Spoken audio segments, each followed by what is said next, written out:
आज की जो हमारी क्लास है, ये क्लास है एनटीए यूजीसी नेट समाज कार्य 2022 की। हम लोग चर्चा पर चर्चा कर रहे हैं यूनिट नंबर 3 पर, और यूनिट नंबर 3 में आज देखेंगे हम लोग सामाजिक समूह के बारे में। कोई बच्चा बताना चाहेगा मुझे सामाजिक समूह किसे कहते हैं?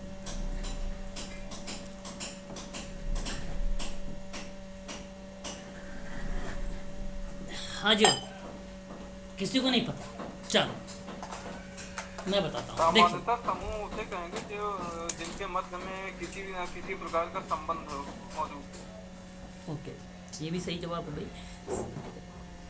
चलिए कोई बात नहीं, तो शुरुआत करते हैं। सामाजिक समूह, ध्यान दीजिएगा आप सभी लोग। यहाँ पे कहा जा रहा है कि समूह मानव के जीवन की अत्यंत ही महत्वपूर्ण वास्तविकता है। मानव अपने जन्म से लेकर मृत्यु अवस्था तक कई प्रकार के समूह में रहता है, निरंतर नए नए समूहों का निर्माण भी करता है। बिना समूहों के व्यक्ति की कल्पना नहीं की जा सकती है। समूह में कई प्रकार के जीव जंतु आ सकते हैं, जैसे पक्षियों की बात करें, मानव समूह की बात करें, गायों की समूह की बात करें, नातेदारी समूह की बात करें। यह आपका कहलाता है सामाजिक समूह। यह आपका क्या कहलाता है? सामाजिक समूह। तो ध्यान दीजिएगा आप सभी लोग, ये जो सामाजिक समूह है, इस चीज़ को आप समझने की कोशिश करिएगा।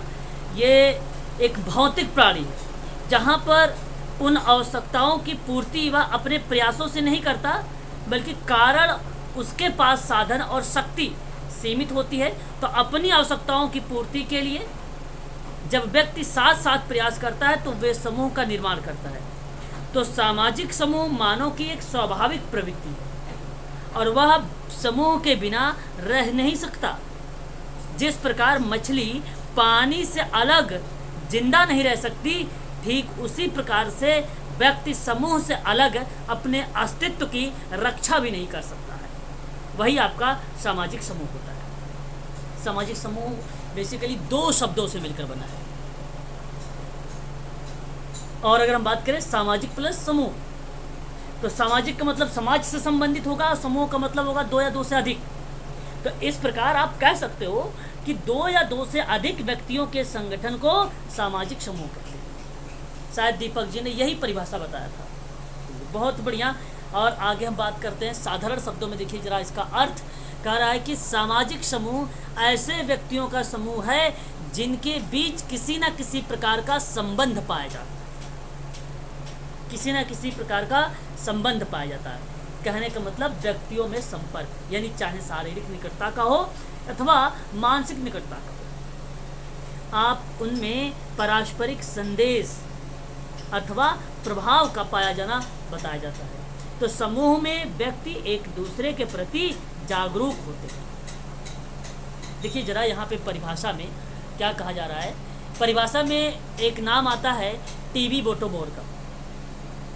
टीवी बोटोमोर ने कहा है सामाजिक समूह व्यक्तियों के संकलन को कहते हैं, जिसमें विभिन्न व्यक्तियों के मध्य एक निश्चित संबंध होगा। ये प्रश्न आपको ना कॉन्सेप्ट बेस्ड आता है एग्जाम में। आप ये कह लीजिए कॉन्सेप्चुअल या एप्लीकेशन बेस्ड प्रश्न आता है। तो ये तो आप ध्यान रखिए, पॉइंट आपका सही रहेगा। और फिर कहता है कि प्रत्येक व्यक्ति समूह और उसके प्रतीकों के प्रति सचेत होता है। दूसरे शब्दों में आप कह सकते हो कि एक सामाजिक समूह को कम से कम प्रारंभिक ढांचा और संगठन होता है। उसके सदस्यों की चेतना का मनोवैज्ञानिक आधार होता है। इस प्रकार का परिवार, गांव, राष्ट्र, मजदूर संगठन अथवा राजनीतिक दल का समूह भी हो सकता है। तो इस तरीके से इन्होंने परिभाषा दिया बोटोमोर ने। तो बोटोमोर के बारे में आप इस चीज़ को आप ध्यान रखिएगा। ये आप लोगों से हो सकता है भाई इसके एप्लीकेशन बेस्ड प्रश्न बना दिया जाए, तो आपसे पूछ सकता है। यहाँ पर बात करते हैं यहाँ पे सामाजिक समूह के। अच्छा, और भी परिभाषाएं हैं, मैं आपको बता दूं। ऑकबर्न और निमकाफ ने क्या बोला था? ऑकबर्न और निमकाफ ने कहा था कि जब दो या दो से अधिक व्यक्ति एक साथ मिलकर रहें और एक दूसरे पर प्रभाव डालने लगे, तो हम कह सकते हैं कि भाई उन्होंने समूह का निर्माण किया है। तो वो सामाजिक समूह की परिभाषा बन जाएगी। मैकाइवर पेज ने भी कहा है कि समूह से हमारा तात्पर्य है कि मनुष्य की किसी भी ऐसे संग्रह से है जो सामाजिक संबंधों द्वारा एक दूसरे से बंधे हो। बोगार्स ने भी बोला है, कहा है कि समूह किसी वस्तु की इकाई की संख्या है जो एक दूसरे के निकट स्थित है, वही आपका क्या कहलाता है, सामाजिक समूह कहलाता है। तो मेरे समझ से सामाजिक समूह की परिभाषा आपको समझ में आ गई। एक बार बता दीजिए यस, तो मैं आगे बढ़ जाऊं विशेषताओं पर। हाँ चलिए, अब देखिए यहाँ पे अगर हम बात करते हैं सामाजिक समूह की विशेषता। अब सामाजिक समूह को आप सोचिए कि इसकी विशेषता क्या हो सकती है। एक तो इसकी विशेषता ये हो सकती है कि सामान्य हित की बात करेगा, हाँ ये आपका करेक्ट होगा। दूसरी अगर हम बात करें, दो या दो से अधिक व्यक्ति होते हैं, तो ये सामाजिक समूह की विशेषता है। सामाजिक समूह की विशेषता सदस्यों की पारस्परिक जागरूकता की बात करता है, ये भी आपकी विशेषता बन जाएगी। प्रत्यक्ष और अप्रत्यक्ष संपर्क भी सामाजिक समूह की विशेषता बन जाएगी। अनिश्चित आकार भी सामाजिक समूह की विशेषता बन जाएगी। समूह मनुष्यों का संग्रहण भी सामाजिक समूह की विशेषता बन जाएगी। सामाजिक संबंध भी सामाजिक समूह की विशेषता बन जाएगी। एकता की भावना भी सामाजिक समूह की विशेषता बन जाएगी। ठीक समझ रहे हैं ना। सदस्यों का जो पारस्परिक आदान प्रदान भी है, आदान प्रदान का मतलब क्या होता है, सामाजिक समूह के अंतर्गत समूह के सभी सदस्य के मध्य आदान प्रदान होना आवश्यक है, और एक ही समूह के सदस्यों में विचारों और वस्तुओं का जब आदान प्रदान होता है तो वो सामाजिक समूह की विशेषता कहलाती है। समूहों की सदस्यता जो होगी वो ऐच्छिक होती है। ऐच्छिक सदस्यता पाई जाती है सामाजिक समूह में। नियंत्रण की व्यवस्था पाई जाती है, कार्य का विभाजन पाया जाता है, एक निश्चित आधार होता है सामाजिक समूह की विशेषता में। तो ये चीज़ आप लोग ध्यान रखिएगा। तो यहाँ पे देखिए जरा क्या लिखा जा रहा है कि समूह व्यक्तियों का संग्रह है या एक प्रकार का सामाजिक समूह की विशेषता। जहाँ मैंने आप लोगों को बताया था कि सदस्यों की जो है दो या दो से अधिक सदस्य पाए जाते हैं, तो ये आपकी यही परिभाषा बता रही है, यही विशेषता बता रही है कि समूह व्यक्तियों का संग्रह है। उसके बाद अगर हम बात करें, निश्चित संरचना पाया जाता है, कार्यों का विभाजन पाया जाता है ना, हितों का समानता पाई जाती है, मनोवैज्ञानिक संगठन भी पाए जाते हैं, आदर्श नियमों की प्रधानता पाई जाती है, निश्चित आकार पाया जाता है, ऐच्छिक सदस्यता पाई जाती है, नियंत्रण का अभिकरण पाया जाता है। ठीक है, तो ये आपकी जो रहेंगे ये कहलाएंगे आपकी सामाजिक समूह की विशेषता।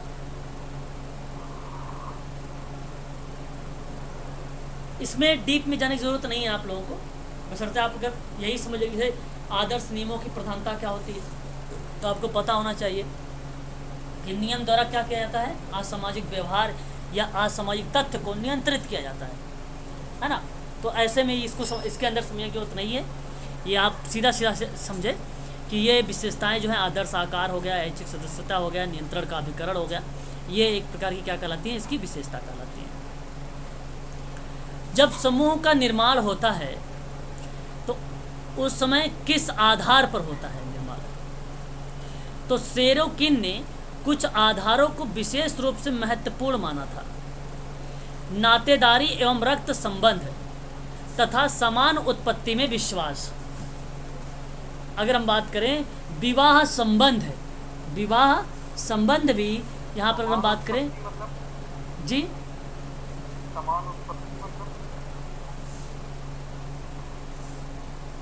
उत्पत्ति में विश्वास। अच्छा देखो, नातेदारी एवं रक्त संबंध तथा समान उत्पत्ति में विश्वास कहने का मतलब यह है कि जब लोगों में समानता मतलब इक्वलिटी होगी, वैधता होगा, विश्वसनीयता होगा, तब वो एक समूह कहलाएगा, अदरवाइज समूह नहीं कहलाएगा, वो अदरवाइज सामाजिक समूह नहीं कहलाएगा। ऐसी बात कहने वाला अगर कोई विद्वान अगर है वो सेरोकिन है, याद रखिएगा सेरोकिन। समझ में आया सेरोकिन, मैंने क्या बताया सेरोकिन के बारे में?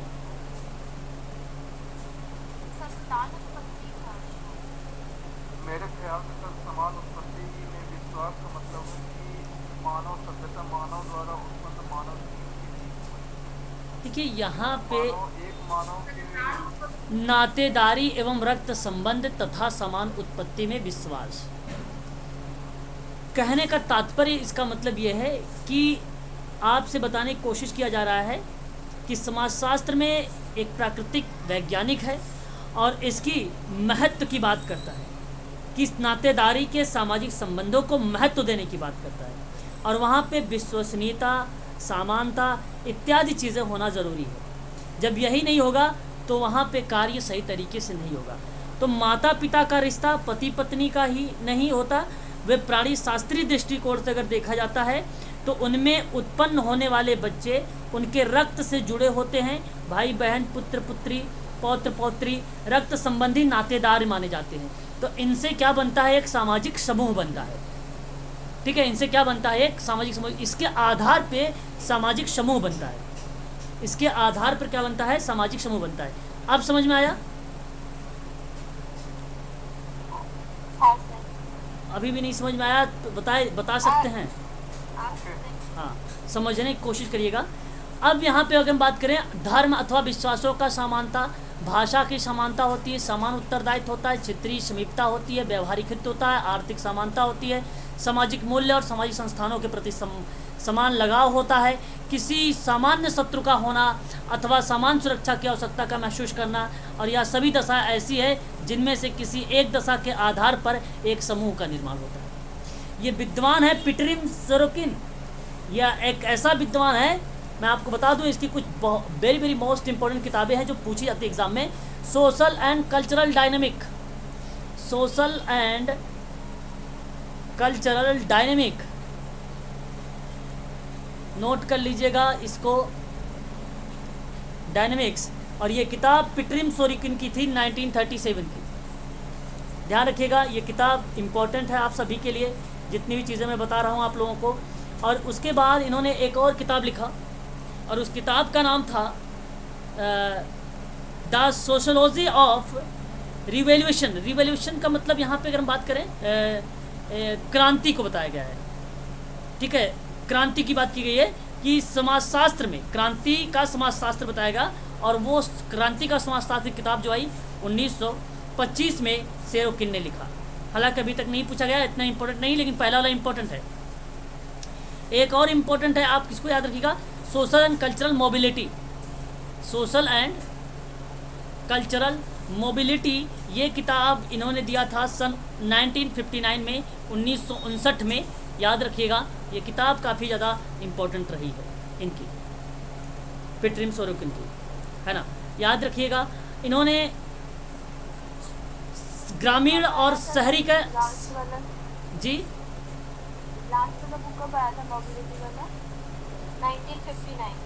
हाँ 1959 कल्चरल मोबिलिटी की, है ना।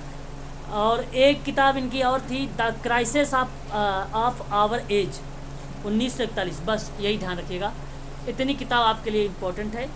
यही आप लोगों से हो सकता है एग्ज़ाम में प्रश्न बनाए। सोशल मोबिलिटी भी याद रखिएगा, इसी किताब है, सोशल मोबिलिटी भी इसी की किताब आती है। और इसकी के अंतर्गत अगर हम बात करें, चर्चा करें, sociological theories of today, sociological theory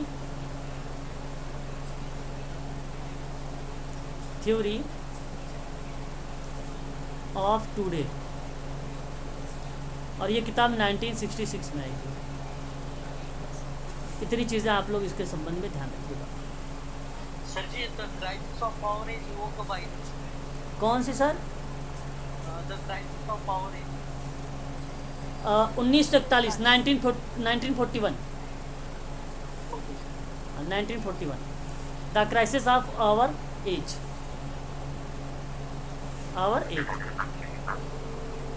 आगे बढ़े, ठीक है। अब देखिए, समूह की अवधारणा। समूह व्यक्तियों से बनने होते हैं। दो या दो से अधिक व्यक्ति बस एक साथ या एक समूह में नहीं बनाते हैं। उन्हें समूह में बनाने के लिए रिश्ते का बल होना आवश्यक है, और ये बात सोरोकिन ने कहा अभी भी है। उदाहरण के लिए, एक बस में जाने वाले 20 सब व्यक्ति समूह नहीं बनते हैं, वे एकमात्र एकत्रीकरण बन जाते हैं। लेकिन मान लीजिए कि बस क्रम से बाहर हो जाती है और सभी व्यक्तियों को इसे पास के मैकेनिक के पास ले जाने के लिए धक्का देना पड़ता है, तो बस चालक के नेतृत्व में एक समूह स्वतः बनता है। ध्यान रखिएगा, दो बातें हैं, मेरे हिसाब से समझ गए होंगे कि यदि आप 20 लोग हो, एक बस में सफ़र कर रहे हो, तो वो जो 20 में लोग सफ़र कर रहे हैं वो समूह नहीं है। और बाय द वे अगर वो बस ख़राब हो गई रास्ते में, तो उस बस का अगर धक्का लगाना है भाई कि कहीं साइड लगा दिया जाए या कहीं उसके मैकेनिक के पास पहुंचा दिया जाए बस को, तो उस समय जो व्यक्ति 20 लोग बैठे हैं, ये व्यक्ति जब धक्का लगाने की कोशिश करते हैं तो वहाँ पे ये समूह बन जाता है और बस चालक नेतृत्व की समूह में स्वतः भूमिका निभाने लगता है। अब यहाँ पे जी क्या कह रहे हो भाई? मतलब कि समूह के लिए हम की भावना या उद्देश्य हो गया ना। हाँ, सामान्य हित हो गया, एक विशिष्ट उद्देश्य हो गया। वेरी गुड, बहुत बढ़िया। अब आगे देखिए जरा समूहों के लक्षण। समूह महजूद होते हैं, समूह अपरिहार्य एवं सर्वव्यापी होता है। समूह शक्तिशाली ताकतें जुटाते हैं और जो व्यक्तियों के लिए अत्यधिक महत्व के प्रभाव उत्पन्न करते हैं। समूह संगठन में अच्छे और बुरे परिणाम उत्पन्न करते हैं। और यहाँ पे देखें, ये लक्षण है, ये समूह के लक्षण है। आप सभी लोगों ने नाम एक सुना होगा, पता होगा आप लोगों को, परिहार से परिहार।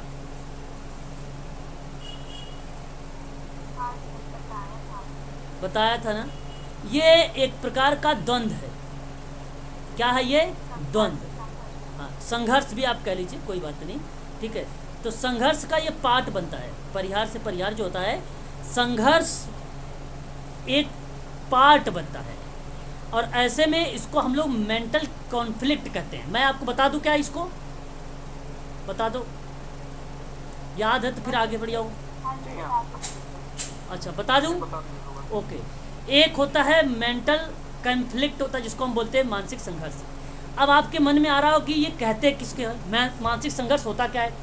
अगर कॉपी पेन है तो इसको समझने के लिए परिभाषा लिख लीजिए मानसिक संघर्ष को। डिस्टर्बेंस हो रहा है, थोड़ा शोर आ रहा है। क्या पंखे वगैरह की मेरी तरफ से अगर कोई डिस्टर्बेंस हो रहा है तो आप मुझे बता दीजिएगा। तो देखिए जरा, म्यूट हो जाइएगा सभी लोग। तो ये एक मानसिक संघर्ष है। मानसिक संघर्ष उस समय उत्पन्न होता है जब एक व्यक्ति को पर्यावरण की उन शक्तियों का सामना करना पड़ता है जब उसकी स्वयं की रुचि और इच्छाओं के विपरीत कार्य होती है। बात समझ में आई दीपक जी?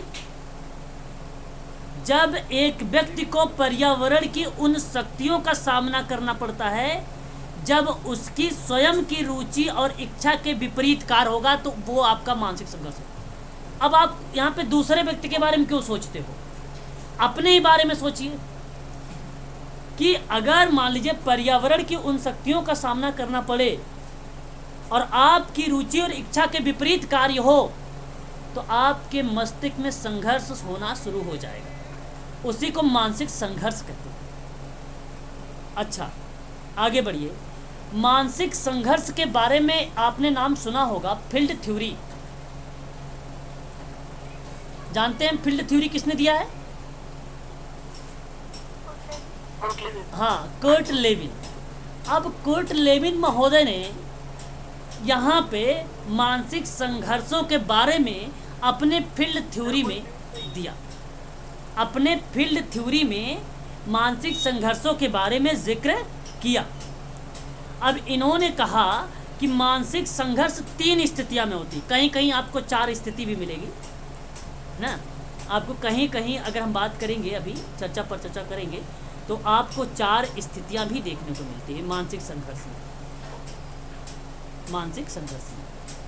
तो पहले हम एक एक करके सबके बारे में थोड़ा सा जानना चाहेंगे, है ना, कि 3 संघर्ष क्या होते हैं। देखिए, अब ये जो संघर्ष था, जब व्यक्ति के सामने 2 अलग अलग अवसर उपस्थित होंगे, तो उसमें किसी एक का चयन करना होता है, तो उस व्यक्ति के मस्तिष्क में द्वंद्व और संघर्ष उत्पन्न हो जाता है। तो एक संघर्ष दिया इसने उपागम से उपागम संघर्ष। नोट करते रहिएगा। कोई बच्चा मुझे बताना चाहेगा ये क्या होता है? सर, जब दोनों हमारे पास ऐसी चॉइसेस होती है जिनमें से दोनों को करना चाहते हैं, किसी को भी छोड़ना नहीं चाहते, तो सकारात्मक मतलब हमारे पास, जैसे उपागम उपागम। अच्छा जी, चलिए और भी कोई बच्चा अपने विचारों को जो प्रकट कर सके। सर दो में से किसी एक को छोड़ना पड़ता है। दो में से किसी एक को छोड़ना पड़ता है। चलो बहुत बढ़िया। चलो मैं बताता हूँ, अब ध्यान सुनिए। सही आप लोगों ने बताया। तो ये बेसिकली ऋणात्मक है और एक धनात्मक है। दो ऐसी शक्तियाँ हैं जिसका प्रयोग किया जाता है। यानी उपागम उपागम संघर्ष तब होता है जब दो ऐसे धनात्मक लक्ष्य में संघर्ष हो रहा हो। तो क्या कैसे में? दो धनात्मक लक्ष्य में। बात को समझिएगा आप, अभी एग्जांपल दूंगा। तो जो एक ही समय में समान रूप से व्यक्ति को अपनी ओर आकर्षित कर रही हो उसको उपागम उपागम संघर्ष कहते हैं। मान लीजिए आप किसी व्यक्ति को आर्थिक और नागरिक शास्त्र दोनों विषय प्रथम प्रिय हैं दोनों सब्जेक्ट, लेकिन दोनों के घंटे एक दूसरे हैं, एक ही साथ हैं। मान के चलिए कि एक अर्थशास्त्र भी पसंद करते हैं, नागरिक शास्त्र भी पसंद करते हैं, लेकिन दोनों के जो घंटे हैं वो एक ही समय में। तो अतः एक को त्याग करना पड़ेगा, और यह त्यागना और स्वीकार करना निश्चित करेगा मानसिक संघर्ष को। अब शादी वाला मैटर ले लीजिए। अगर लड़के ने गया भाई दो लड़की देख के आया और दोनों उसे पसंद है, अब यहाँ पे चूज करना उसे एक कि भाई दोनों से शादी कर नहीं सकता। तो भारत का संविधान बताता है, भाई नियम बताया गया है एक ही से शादी करेगा ना। तो ऐसी कंडीशन पे उस समय जो व्यक्ति के अंदर जो मानसिक संघर्ष चलता है उसको कहा जाता है उपागम उपागम संघर्ष। किसको चूज किया जाए, बात समझ में आया? दूसरी पे बढ़ते हैं। एक आपका होता है परिहार परिहार परिहार परिहार। ये क्या होता है? सर एक अपोजिट है बिल्कुल, जैसे अपोजिट। दोनों मतलब नकारात्मक विकल्प हैं, हम ये भी नहीं करना चाहते और ये भी नहीं करना चाहते। हाँ, मतलब दो ऋणात्मक, एक करना पड़ेगा तो वही। हाँ, दो ऋणात्मक लक्ष्य को लेकर उत्पन्न संघर्ष को हम लोग क्या बोलेंगे? परिहार परिहार संघर्ष बोलेंगे। कोई बालक ना तो पढ़ना चाहता है और ना ही फेल होना चाहता है। ना तो वो पढ़ना चाहता है ना ही वो फेल होना चाहता है। कोई सैनिक ना तो नकारा कहलाना चाहता है ना ही युद्ध में मारना चाहता है। तो आप बताइए, ये परिहार परिहार संघर्ष कहलाता है आपका। और उसके बाद पूरा टॉपिक कुछ दिन पहले आपने पूरा डिटेल में पढ़ाया है सर। हाँ हाँ, तो कुछ बच्चों ने पूछा भाई, तो इसलिए मैं बता देता हूँ उनको, है ना, उनको बता देता हूँ। ठीक है, तो एक और आपका आता है जो है, एक और आपका आता है उपागम परिहार आता है। क्या आता है? उपागम एवं परिहार आता है। अब यहाँ पे नाम से पता है आप लोगों को कि जब एक ही समय में व्यक्ति किसी को चाहता भी है और उससे घृणा भी करता है, वहाँ पर उपागम परिहार संघर्ष कहलाता है। उपागम, ध्यान रखिएगा, परिहार संघर्ष कहलाता है। अच्छा, ध्यान देने वाली बात आप सबके लिए ये है, इस चीज़ को आप ध्यान दे दीजिएगा सभी लोग, कि कोई बालक फुटबॉल भी खेलना चाहता है और वो चाहता है कि चोट भी ना लगे, तो वो क्या बन जाएगा आपका? उपागम परिहार संघर्ष बन जाएगा। जब कोई संघर्ष धनात्मक और ऋणात्मक के मध्य हो तो उसे उपागम परिहार संघर्ष कहते हैं। सिंपल सी बात है कि मान लीजिए छात्र नौकरी तो करना चाहता है पर मेहनत नहीं करना चाहता, ये उपागम परिहार संघर्ष कहलाता है। अच्छा, एक बात और याद रखिएगा, इसमें एक और संघर्ष आता है जिसको दीव उपागम कहा जाता है। दीव उपागम कहा जाता है और परिहार संघर्ष कहा जाता है। इसका मतलब क्या होता है? डबल अप्रोचेज अवॉइडेंस कॉन्फ्लिक्ट कहा जाता है। इसमें क्या होता है, इस तरह के ये संघर्ष ऐसे होते हैं, या तो कभी कभी दो से अधिक होंगे धनात्मक, या तो कभी कभी यहाँ पे दो से अधिक ऋणात्मक भी होंगे, ऋणात्मक होंगे। तो ऋणात्मक लक्ष्य व्यक्ति को, धनात्मक लक्ष्य व्यक्ति को एक साथ अपने अपने ओर खींचने लगते हैं। है ना। तो ऐसी परिस्थिति में उत्पन्न संघर्ष को हम लोग द्विव उपागम परिहार संघर्ष कहते हैं। याद कीजिए एक बार। जीवन की अधिकांश परिस्थितियां या तो आप ध्यान रखिएगा धनात्मक या तो आपका ऋणात्मक लक्ष्य होगा, वो भी दो ऋणात्मक लक्ष्य, दो धनात्मक लक्ष्य व्यक्ति को एक साथ अपनी ओर खींचने लगता है। जीवन की अधिकांश परिस्थितियां इसी पर होती हैं, जिसमें व्यक्ति को कोई या कई धनात्मक या ऋणात्मक लक्ष्य का सामना करना पड़ सकता है। तो ऐसी परिस्थिति में उत्पन्न संघर्ष को द्विव उपागम परिहार कहा जाता है। यानी दो से अधिक की बात हो रही हो या दो भी हो सकता है, दो भी हो सकता है। मान लीजिए आप सभी लोग कि एक नौकरी पेशा महिला है जिसकी शादी उसके मनपसंद से, परंतु एक बेरोजगार युवक से होने वाली है। लेकिन याद रखिएगा कि परिस्थिति कुछ ऐसी है कि शादी के बाद उस महिला को अपना शहर छोड़कर अपने पति के साथ रहने के लिए जाना आवश्यक होगा। तो अब ये जो उदाहरण बना, मनपसंद युवक के साथ शादी करना धनात्मक लक्ष्य, दूसरा धनात्मक लक्ष्य नौकरी। और ध्यान किए उदाहरण में ऋणात्मक लक्ष्य शादी के बाद नौकरी छोड़ना पड़ेगा, ऋणात्मक लक्ष्य। दूसरा ऋणात्मक लक्ष्य महिला को अपनी दिशा में सोचने के लिए बाध्य कर रहा है, जिसमें महिला में जो संघर्ष उत्पन्न हुआ है वो द्विव उपागम परिहार संघर्ष है, अप्रोचेस है। तो शादी वाला मैटर के समय जिस समय आप सोचते हैं कि अगर मैं इसके साथ शादी करूंगा तो इसके पास नौकरी है भाई, हमें जॉब मिल जाएगी, मतलब पैसे अच्छे मिल जाएंगे। यदि आप नौकरी कर रहे हो तो हमें नौकरी छोड़नी पड़ जाएगी। तो कई रीजंस बनते हैं इसमें, वही आपका कहलाता है। तो ये काफ़ी इम्पोर्टेंट था, आप लोग इसको ध्यान रखिएगा सभी लोग, ठीक है। चलिए आगे बढ़ें फिर। और आपको बता दूं इसको सही तरीके से अगर कोई व्यक्ति ने परिभाषित किया है तो उसका नाम था स्ट्रेंज, सन 1965 में। स्ट्रेंज 1965 में इसको परिभाषित किया था, ठीक है, याद रखिएगा। अब देखिए जरा यहाँ पे कारण की बात कर लेते, थोड़ा सा समूहों के गठन का कारण क्या हो सकता है। दीपक जी समझ में आ गया सभी लोगों को, एक बार जरा बताइए।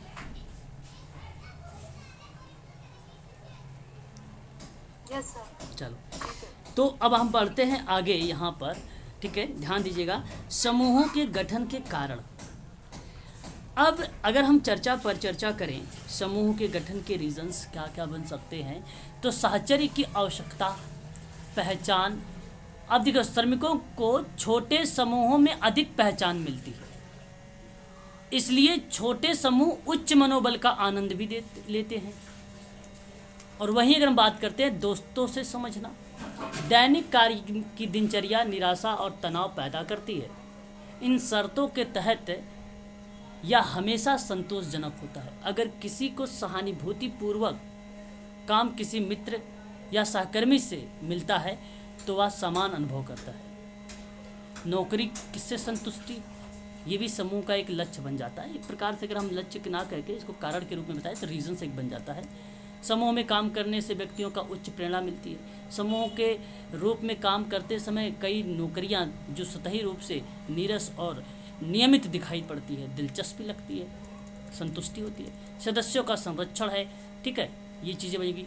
फिर उसके बाद अगर हम बात करते हैं संरचना समूह के बारे में, ये भी बन जाता है ना। तो ये चीज़ आपको ध्यान रखना है। अब हम लोग बात करेंगे यहाँ पे समूह के, अगर हम चर्चा पर चर्चा करें तो समूह के प्रकार के बारे में, समूह के प्रकार के बारे में, ठीक है। अब समूह के प्रकार क्या होते हैं, कई विद्वानों ने अलग अलग तरीके से समूह के प्रकार के बारे में चर्चा पर चर्चा किया है। एक आपके बारे में अगर हम बात करें, मुख्यतः रूप से संगठन में केवल संरचना के आधार पर ही दो प्रकार के समूह होंगे। एक औपचारिक समूह होगा, एक अनौपचारिक समूह होगा। औपचारिक समूह वो होते हैं जहाँ पे संगठन एक वैध और उप समूह है जो विधिवत स्थापित है। संगठन के कुछ लक्ष्यों को प्राप्त करने के लिए, कुछ विशिष्ट कार्य करने के लिए प्रबंध द्वारा एक औपचारिक समूह बनाया जाता है। समितियां, परियोजना, दल, कार्यबल आदि एक औपचारिक समूह का पार्ट बनता है। वहीं अनौपचारिक में अगर हम बात करते हैं यहाँ पे, तो कार्यस्थल पर काम करने वाले सामाजिक मनोवैज्ञानिक बलों के कारण अनौपचारिक समूह बनाए जाते हैं। वे दोस्ती और इसी के तरह ही सोच के आधार पर अनायास उठते हैं, जो काम से संबंधित हो सकता है या नहीं भी हो सकता है। इस तरह के समूह मानव के अंतर्गत की अंतर्मन की स्वाभाविक इच्छा का निर्माण करता है। ठीक है, याद रखिएगा, ये सारी चीज़ें हैं आप सबके लिए जो इम्पोर्टेंट है ना, ध्यान दीजिएगा आप सभी लोग।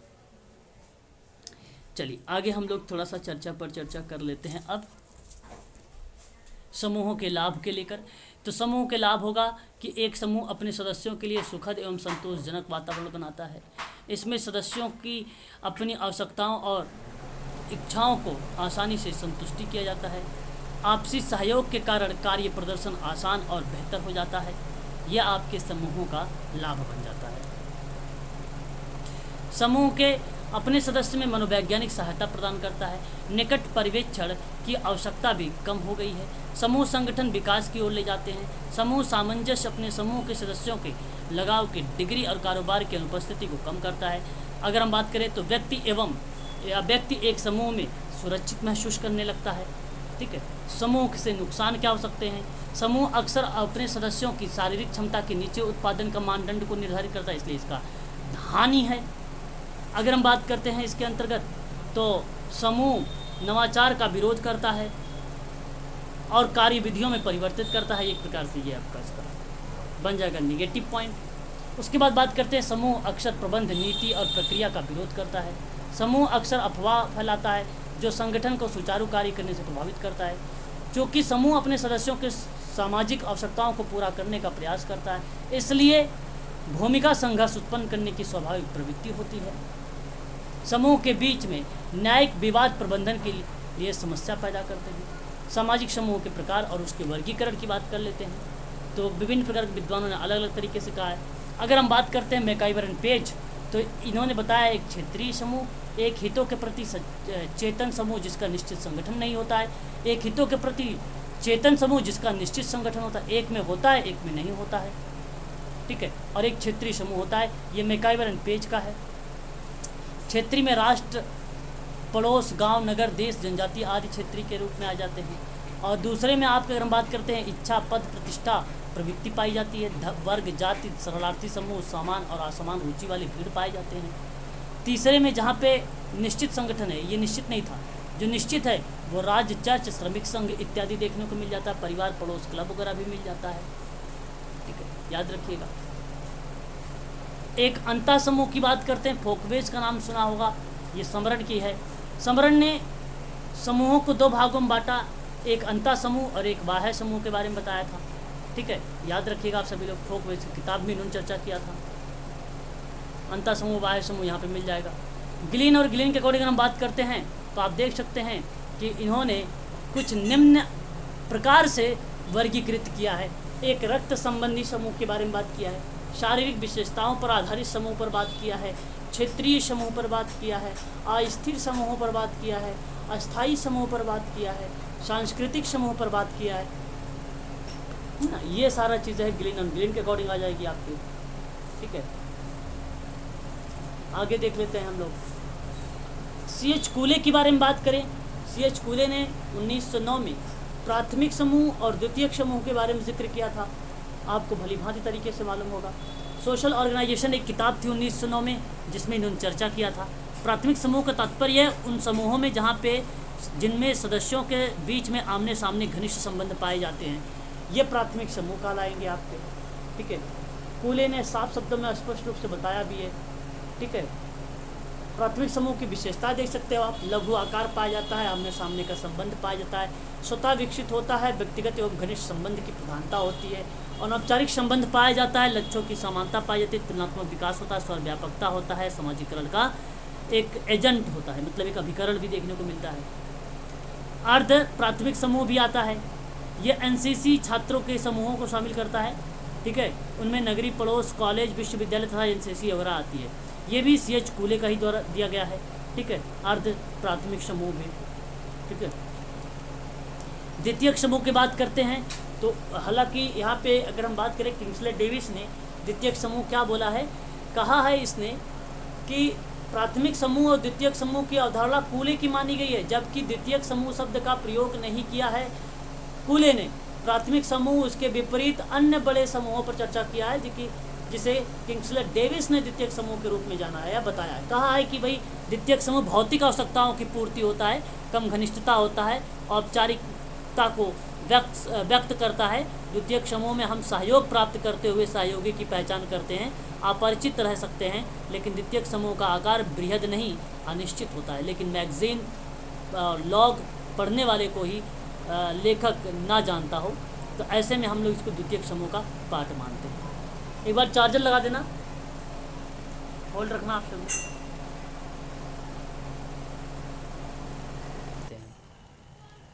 तो याद रखिएगा आप सभी लोग, है ना। आगे बढ़ते हैं। यहाँ पे देख सकते हैं द्वितीयक समूह प्राथमिक समूह में अंतर भी है, साफ साफ लिखा हुआ है कि उसकी विशेषता क्या है, इसकी विशेषता क्या है ना। चलिए, तो ये रहा आपका प्राथमिक समूह द्वितीयक समूह के बारे में। और भी आगे मिल जाएंगे अभी आपको और भी विद्वान। गिडिंस ने क्या बोला है, एक जननिक समूह बोला है और एक इकट्ठे वाले समूह बोला है, एकत्रित समूह बोला है। इसको भी याद रखिएगा, गिडिंस का नाम भी, ठीक है। उसके बाद अगर हम बात करते हैं, अच्छा गिडिंस का हो गया अभी यहाँ पे। जॉर्ज हसन ने भी बोला है असामाजिक, आभासी सामाजिक और समाज विरोधी समाजपक्षी समूह को विभाजित किया है, ठीक है। याद रखिएगा इसको भी आप लोग, ठीक है। आगे बढ़ते हैं और भी चीज़ें लेते हैं।